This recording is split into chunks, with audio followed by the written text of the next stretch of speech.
এরপরে গিয়েছি পপুলারে, পপুলার আমার কাছে চেয়েছে 11,000 টাকা।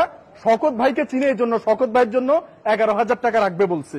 এরপরে আমরা গিয়েছি ইপিকে, ইপিকে চেয়েছে আমাদের কাছে 14,500 টাকা। এরপর আমরা গিয়েছি ল্যাব 7-এ, তারা চেয়েছে 13,700 টাকা।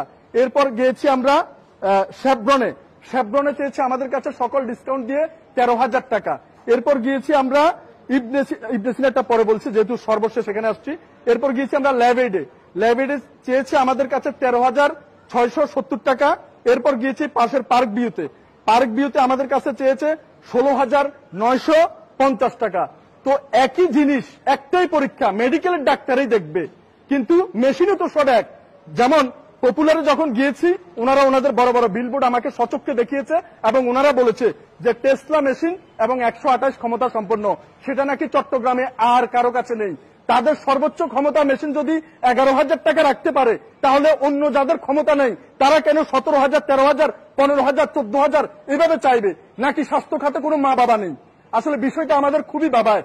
যদিও বা প্রতিবাদ করার কেউ নাই, প্রতিবাদ করতে গেলে রাঘব বোয়াল বসে রয়েছে হা করে খেয়ে ফেলার জন্য, কিন্তু তারপরেও সর্বোচ্চ শেয়ার চাই এই ভিডিওর। এই ভিডিওটি যাতে দয়া করে স্বাস্থ্য মন্ত্রণালয়, ডিজি হেলথ এবং স্বাস্থ্য সচিব মহোদয় এবং আমাদের চট্টগ্রাম সিভিল সার্জন মহোদয় পর্যন্ত যায়।